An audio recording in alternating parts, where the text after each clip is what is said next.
You're listening to the International Community Radio Network. Okay, this is Detlev here again of Wake News Radio, Wake News TV in our UNITEDWESTRIKE Radio Marathon, July 13th, 2013. And for everybody who's not familiar with the program, can look it up here at our website, UNITEDWESTRIKE.com, and you will find this, just click the button UWS Radio and Chat, and then scroll down a little. Below the sign-in button, you will see our program of today's. And I'm happy to announce that we have got Freeman Burt here with us. Hi, Burt, are you on? Hi there, Bud. Yes, this is Burt, which is basically another man on this planet trying to sort out to all the nonsense that keeps us as servants of the servants, and trying to flip the table here so that we're actually the ones on the high ground looking down at the servants, as opposed to being among the servants or having the servants on top of us. It's a little bit of a flip-flop that has been created all through smoking mirrors and lies. Well, I guess I should say I have a YouTube channel, Do Not Consent 83, Do Not Consent 83, and then another little website that I'm still working on, only Freeman, MEN.com. And I have a couple of little booklets there that apply mostly to the situation here in the United States, but it also applies to people all over the world, because the same principles are the same, and that's one of the one important subject that I wanted to bring up, is the comprehension of so-called money or currency that is used all over the world. Because the more I'm learning about how to try to set ourselves free, which is by making use of the courts to our benefit, you can never take away the concept of money, supposedly money, because everything is, our freedoms are directly tied to money.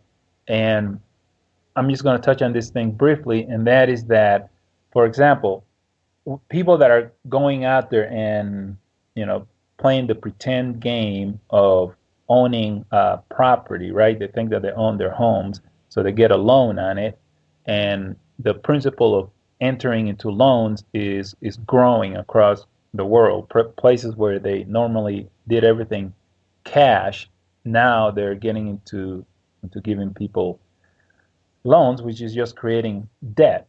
But this is basically the concept that we need to comprehend. When you go and enter yourself into a supposed loan for a house, we'll use a house because that's a concept that's easy to see. They give you a note to sign, and a note is a promise to pay. So if I'm buying a house from Detlev here, I give the bank a note, which is a promise to pay. Then the bank gives Detlev a note, which is a check. And then he goes and deposits that check into his bank. He deposits the check into his bank, and then, when Detlev needs the power of currency, he goes back to the bank and withdraws what? Can you tell me what you're withdrawing when you go back to the bank, Detlev? Well, I'm cash, most probably. Otherwise, I would. Is that correct? Okay, but what is it in reality? What is that cash? Well, it's just paper. Something written on a paper. It is, a promise. Yep, it's another note. Yeah. It's another promissory note. And that's the point, is that from the beginning of the transaction, you begin with one promissory note, which begins with your note that you signed. And in fact, that note is never converted to anything of real value. So consideration it's never created anywhere along the transaction, because when you eventually go back to the bank or whoever it is that you supposedly paid to cash in or convert that note into something tangible, all they give you is another promissory note. Because all currencies in all countries now are nothing but promissory notes, which means you started off with an instrument of debt, and when you go to cash it in, they pay you with another instrument of debt, which means that the original house was in fact never actually paid for with anything of value. You see what I'm saying? Yeah, and this is basically this is a crime, what they're doing, and they can only enforce it by having all the weapons. Is that correct?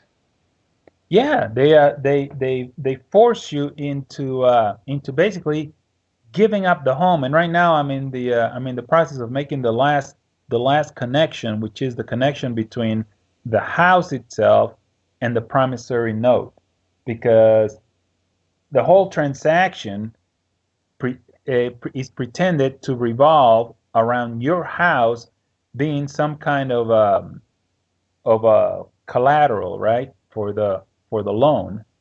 But if the house, which is real, the house can be looked at as being real money.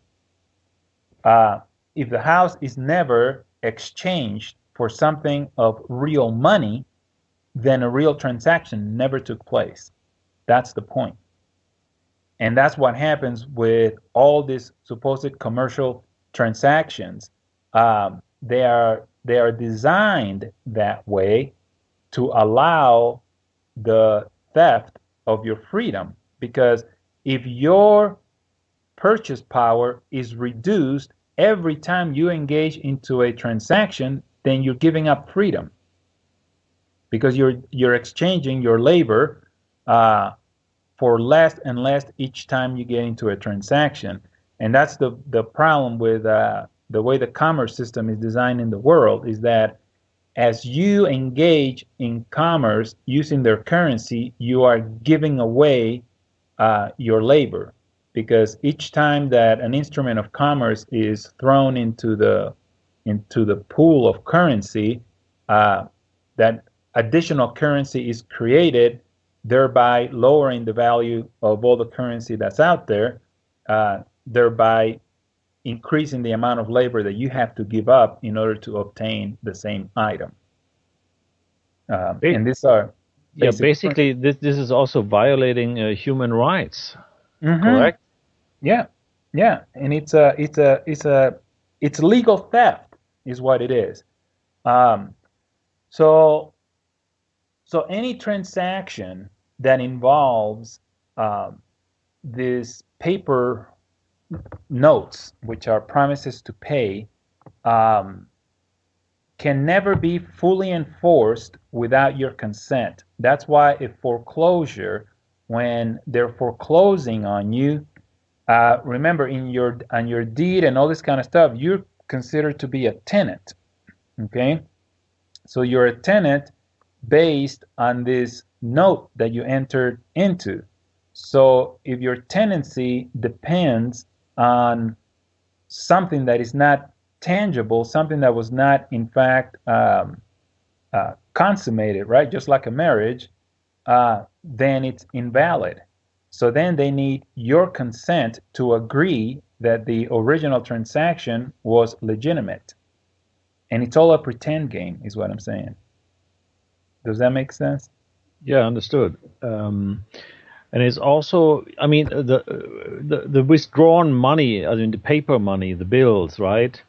They are also only worth something because people believe in it, that they are worth something. Is that correct as well? Yeah, and that's the connection that I'm trying to make between the paper money and the courts. Because in order for you to operate in the court system under their laws, their regulations, it requires a high degree of belief on your part. without you believing that their laws are legitimate and are lawful, their courts cannot operate. So people go into court pretending that they're going to get, or believing that they're going to get justice, and their understanding of justice is not what they are getting in the court system. Same thing like with the money. You think that you're carrying money in your pocket, and you're not. All you're doing is you're carrying instruments of debt that the minute you use them can be multiplied, therefore lowering your purchasing power the very next time that you go to the same store. Which is the same thing with the court. Each time you keep going to this court and you legitimize their existence, you are lowering your rights the very next time you go into the same court. Yeah, that's why we have started to issue bills to them. Invoices, right? Mm-hmm. Which are regularly at least 300 times higher than that what they are demanding from us. So they're a little speechless here. They don't know what to do with our invoices. So yeah, and actually that is that is a technique that I am I kind of started using a while back, but I'm really stressing to people that every time they go to court, they should bring with them a blank invoice, or at least have on the invoice already the amount that it is that you wish to be compensated for your violations of rights, for your time that you have wasted, etc., and give it to the prosecutor. If it's the prosecutor coming after you, because they're using coercion to get you into this court, and whatever it is that you're engaging in while you're in court, you're doing it either with ignorance or for sure without your will. You're there by force, and not because you want to be there. So those people need to pay you for your time. And I haven't been able to confirm this, but it appears to be true that all prosecutors must go to court with a checkbook ready to pay you for whatever it is that they're harm that they're doing to you. But you have to demand it. If you don't demand it, then they're not going to pay you. And I've actually had people present bills in open court, and the judge said absolutely nothing about it. So yeah, but did you ever get information that a prosecutor ever paid? Oh, actually, I have there's one video of a lady that went to court, and basically she she informed the prosecutor that she was going to present a criminal charge to the feds due to his conduct, and immediately the prosecutor made her an offer of X amount of money, and then she came back with a counteroffer of she wanted twice that amount, and he paid her. Wow! Yeah. Well, so it's very doable. And then right now I have one guy in federal court that we actually have, I think it's 2 or 3 lien notices of liens that we presented the U.S. attorneys in open court, but the guy that I'm helping hasn't carried through with a couple of other procedures he needs to do in order to try to collect on those liens. But they're sitting there waiting for him to collect on them. Well, that sounds interesting. Mm-hmm. So keep us informed. Yeah, but you have to be careful how you go about doing a lot of these things, because many people, of course, like they take an ounce of truth and they try to make a pound of or a kilo of truth out of it, and it doesn't work like that. Generally, you get a pound of what you think is truth, and there might be a gram worth of something solid in there, So people need to be very, very careful. But sure. But as far as the courts are concerned, what people need to realize is that the statutes or the codes are no different than money, because you can go to any country, look at the statutes that were written at the beginning of the conception of the country, and you're going to see that it's a handful of regulations. Look at it now. There are millions of regulations now. So the codes, the statutes multiply just like the money does. You see what I'm saying? Yeah, And that's true. That's an inflation, right? Isn't it? exactly. So the statues are inflated and they continue to multiply. Why?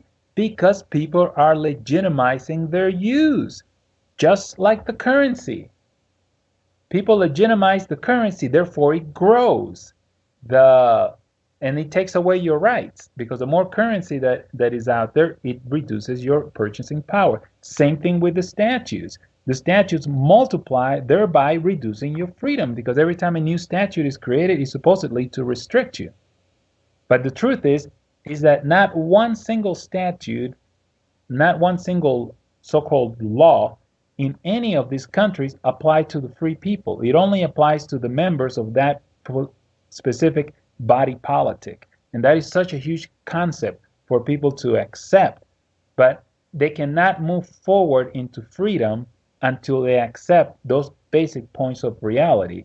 And anyone who is involved with studying any kind of principles of whatever their belief of God is, they will see that pretty much in every belief, it says you cannot serve two masters. You cannot serve God and serve man at the same time. You have to make a choice. And when you go to these laws that are presented in court, you're basically going there to worship their law.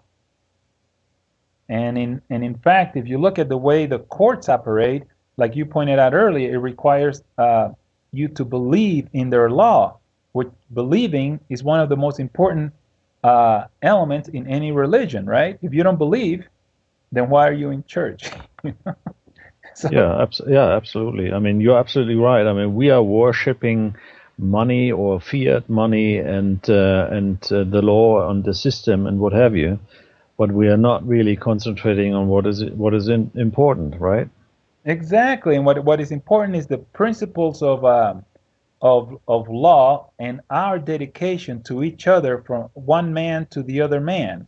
As soon as you start giving your allegiance to a fictional entity, which is basically what a political body is, well, you just give up responsibility, you just give up liability, and that's kind of what I'm all this is coming down to because I've had, of course, different types of people contacting me, and I have to explain to people is that if you're going to go down the path of freedom, don't think that your responsibilities or liabilities are going to decrease. It's just the opposite. The more free you become, the greater your liabilities will become.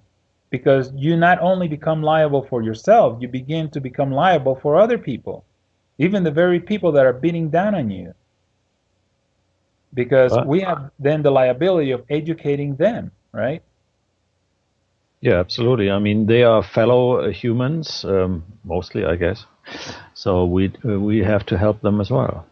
Yeah, so we have to share. So the other point that I'm trying to get across, I know we just have a little bit of time here, so we can't get into any real details, but our goal into this freedom thing that we're trying to do is not to win people's minds, because the mind, it's a very fluid thing. I can give you a fact today, give you another fact tomorrow, and it will completely change what you thought you were believing in, right? So we don't want to win people's minds. What we want to do is win people's hearts, because the heart is what will trigger the mind to follow the proper path. And that's why we should never be in controversy with our people.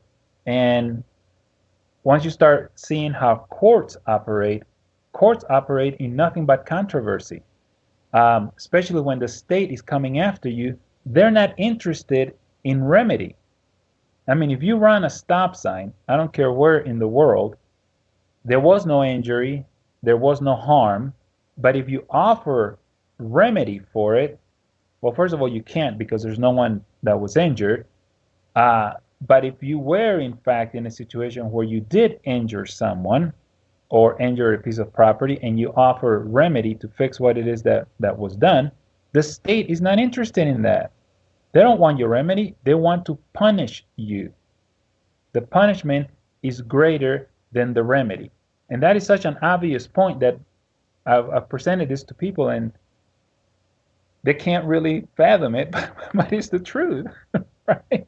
I mean, you violate their regulations, and they're just interested in punishing you. The punishment always comes ahead of the remedy, right? It's very sadistic, really, isn't it? Sort of. It's sick.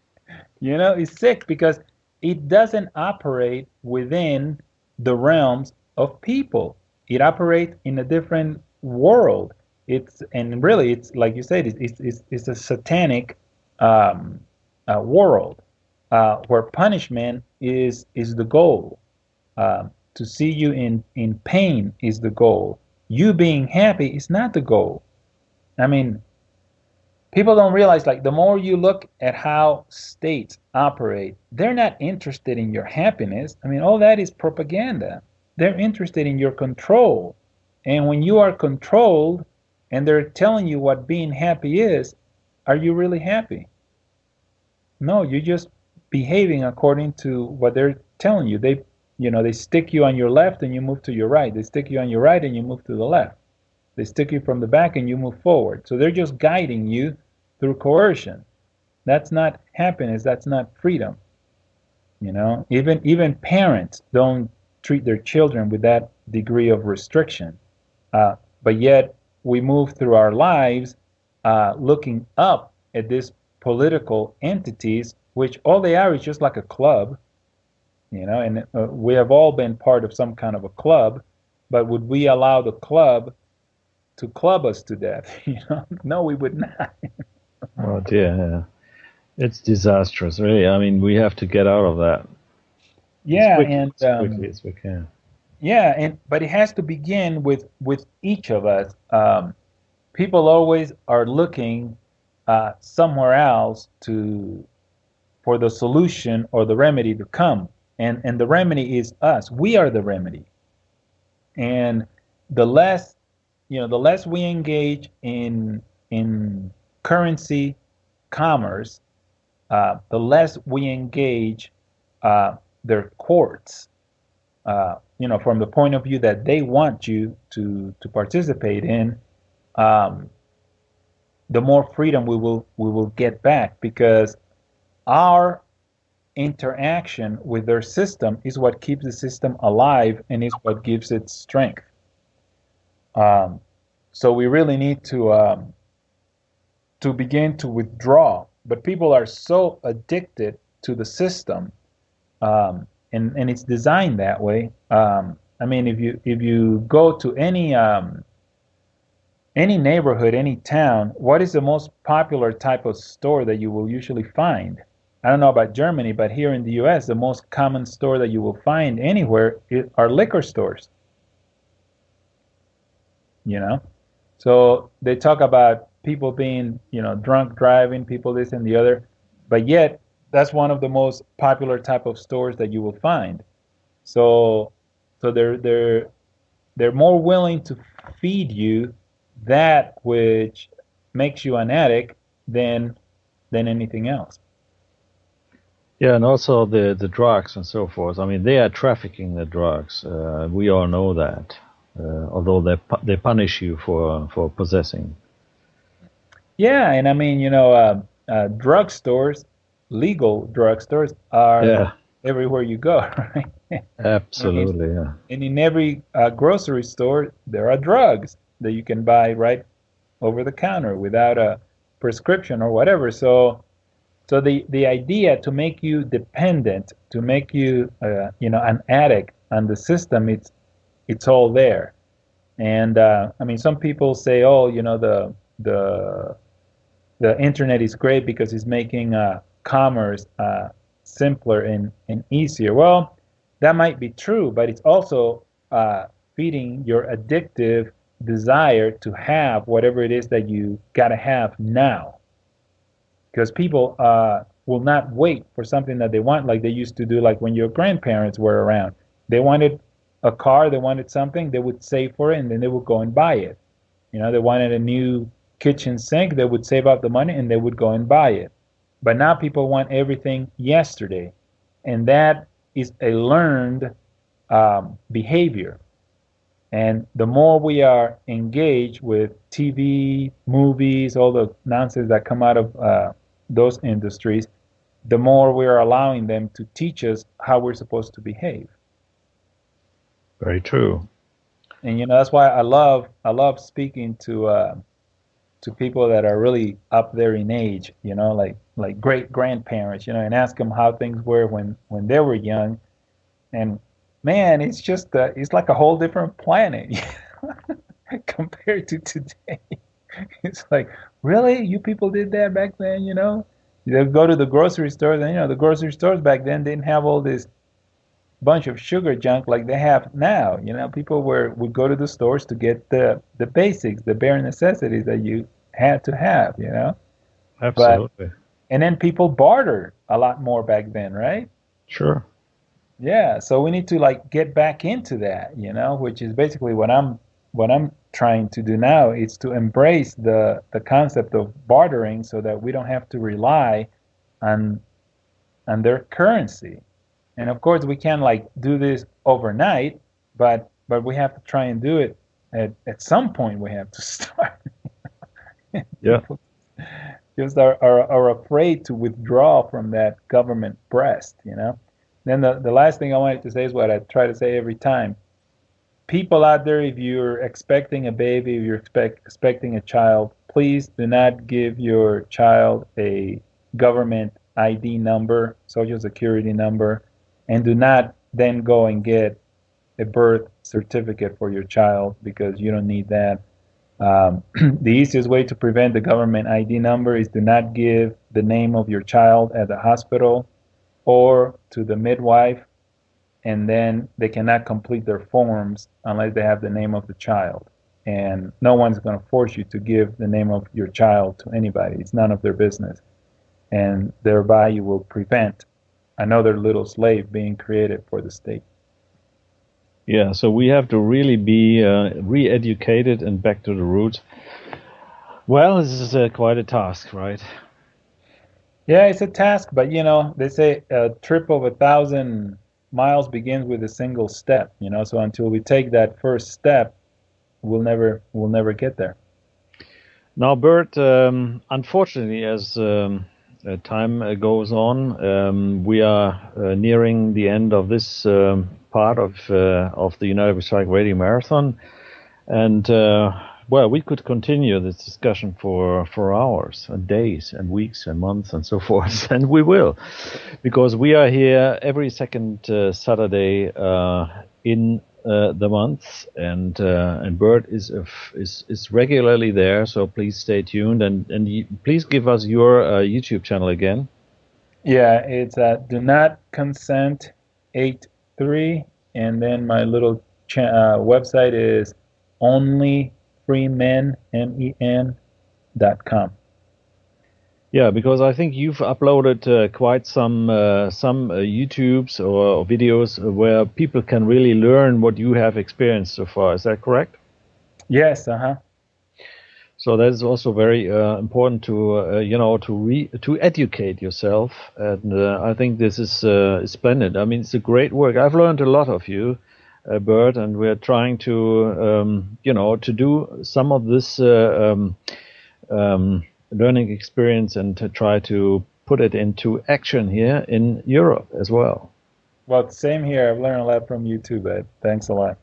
Yeah. Okay. So, Burt, thanks a lot, and we will now be heading to a break on top of the hour, and we will then hand over production from Switzerland to Ireland, and we will have a great program coming up, so stay tuned.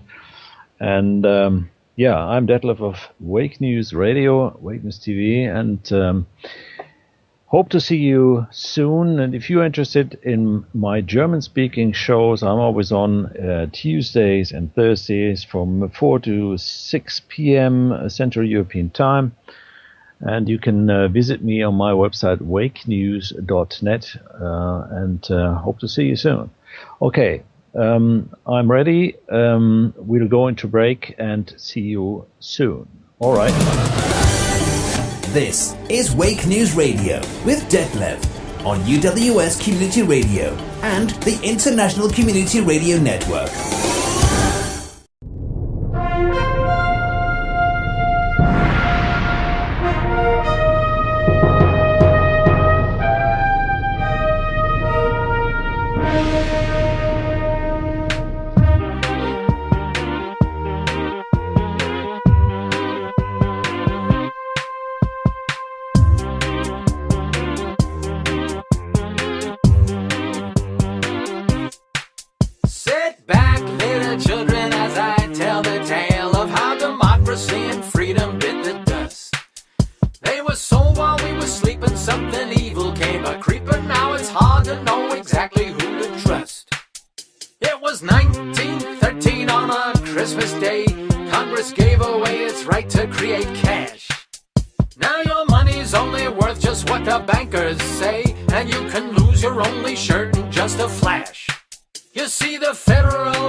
Precisely why we have to say,